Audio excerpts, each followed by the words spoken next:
கேட்டு இதயத்தில் ஏற்று என்னாலும் வாழ்ந்து என்றும் பறைசாற்று இறைவார்த்தை கேட்டு.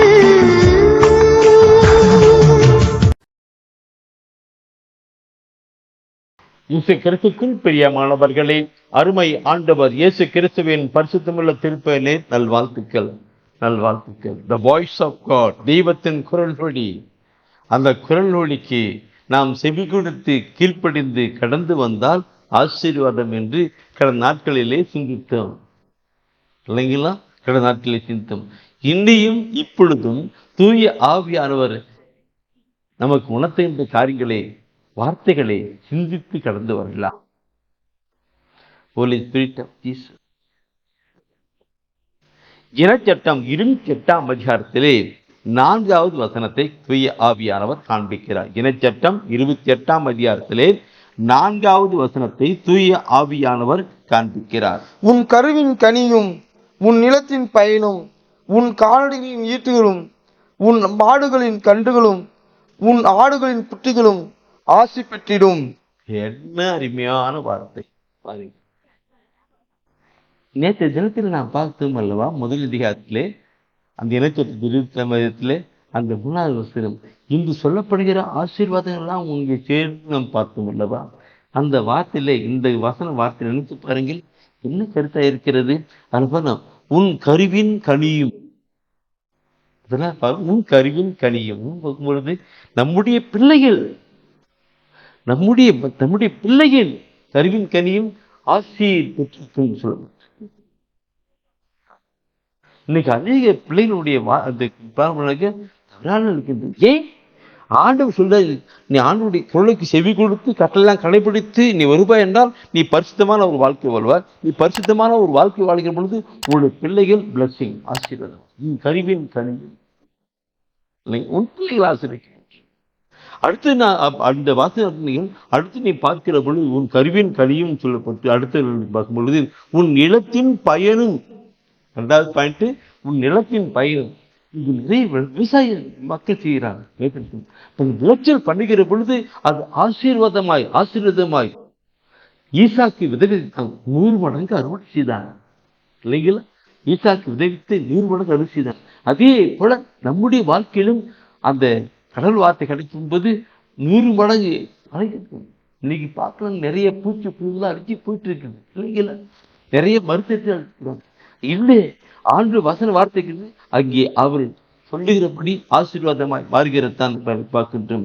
அதிலே பார்க்கிறோம் உன்னுடைய நிலத்தின் பயனும். அடுத்த வார்த்தை பார்க்கும்பொழுது உன் கால்நடைகளின் ஈட்டுக்களும் செயல்பட்டிருக்கிறது. நாம் இந்த கிராமத்துல மக்கள் எல்லாம் கால்நடைகள் வைத்திருக்கிறாங்க, ஆடு மாடு எல்லாம் வைத்திருக்கிறாங்க இல்லைங்களா? ஆடு, அந்த ஆடு மாடு கால்நடைகளும் அது கால்நடைகளின் ஈற்றுக்களும் மாடுகளின் கன்றுகளும் உன் ஆடுகளின் குட்டிகளும் ஆசீர்வதிக்கப்பட்டிருக்கிறது. Oh my god Jesus. இந்த நேரத்தில் ஒரு சிறிய ஒரு சாட்சியத்தை கூட நான் உள்ளத்தின் ஆழத்திலிருந்து சொல்லலாம் நினைக்கிறேன். எனக்கு தெரிஞ்ச ஒரு குடும்பத்தார், அவங்க ஆடு மாடுலாம் வச்சிருக்கிறவங்க, ஆடுலாம் வச்சிருக்கிறவங்க, மாடு அதிகம் வச்சிருப்பாங்க. அவர்கள் பிரதர் மாடு வாங்கணும் பட்டுட்டு இருக்கோம், பெரிய பண்ணை வச்சு எல்லாம் செட்டப் பண்ணலாம்னு நினைச்சுக்குவோம். ஆனால் முடியல, எல்லாம் போயிடுச்சு. நான் சொன்னேன், சகோதரரே, நீங்க இந்த இனச்சட்டம் 28ஆம் அதிகாரத்துல அந்த 4வது வசனத்தை நீங்க படிச்சு பாருங்க. முதல் வசனத்தை படிங்க, 4வது வசனத்தை படிங்கன்னு சொன்னேன். அவங்க எடுத்து படிச்சாங்க. முதல் வசனத்தை படிச்சாங்க, அடுத்து 4வது வசனத்தை படிச்சாங்க. அப்படியே அவங்களுக்கு கண்ணீர் போல. இனி வருகிற நாட்களில் அவர்கள் என்ன செய்தார் தெரியுமா? ஆண்களுடைய வசனம் ஒவ்வொரு நாளும் கணவன் வீட்டில் பெண்கள் கணவன் பைபிள் எடுத்து படிப்பாங்க. இப்போ ஆண்டவரே இந்த வார்த்தைப்படி நாங்கள் வாழ அன்னை மரியாதை போல உங்களுடைய வார்த்தைப்படி எனக்கு ஆகட்டும் என்று சொல்லி கடந்து வர திருவிசியனால் ஜெபம் பண்ணாங்க. அடுத்து வருகிற மாடுகள் எல்லாம் பொட்டக்கன்று போடுவாங்க, பொட்டக்கன்று சொல்லுவாங்க. அது போட்டு இன்னைக்கு பழுகை பெரிய போனது, மாடு கட்டு கொடுத்து இடமில்லாமல் போனது. ஆண்டவர் சொல்வது என்ன? உன் நிலத்தின் பயனும் பாருங்க, உன் கருவின் கனியும் உன் நிலத்தின் பயனும் உன் கால்நடைகளும் காரணம் ஈட்டுக்களும் மாடுகளின் குன்றுகளும் உன் ஆடுகளின் குட்டிகளும் ஆசியை குட்டியிடுவது செலவட்டும். கேட்டிருக்கிற என் அன்பான சகோதரனே, இந்த வசன வார்த்தை உங்களுக்குள்ளாக கொண்டு வாங்க. இந்த வார்த்தை உயிருள்ள கடவுள் சொல்லுகின்ற வார்த்தை, வாழ்வழிக்கின்ற ஆண்டவர் சொல்லுகின்ற வார்த்தை. புக்கெடுக்கலாம் ஆண்டவரே, உம்முடைய திருச்சட்டத்தை கடைபிடித்து வாழ்கிறது. நீர் எங்களை ஆசீர்வதிக்கிறவராக இருக்கிறீர். நாங்கள் மட்டுமல்ல, எங்களுடைய வயிற்றில் பெறுகிற குழந்தை, எங்களுடைய நிலத்தின் பயன்கள், எங்கள் கால்நடைகள், ஆடு மாடுகள் எல்லாவற்றையும் நீர் ஆசீர்வதிக்கிறீர். நீர் எனக்கு தந்த அனைத்தையுமே நீர் ஆசீர்வதிக்கிறவராக இருக்கிறீரே. அதற்காக கோடான கோடி நன்றி செலுத்துகிறோம் அப்பா.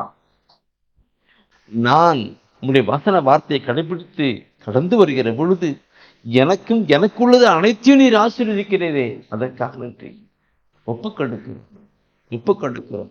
உம்முடைய ஆசிரியை பெற்று என்று வாழ்கிற மகனாக எங்களை நடப்பித்திரளும். தூய ஆவியிலே எங்களை எடுத்திருந்தோம். தூயாவை காட்டுகிற நிலையில எங்களை எடுத்திரும். இயேசு கிறிஸ்துவின் மூலம் ஜெபிக்கிறோம் நல்ல பிதாவே. ஆமேன், ஆமேன்.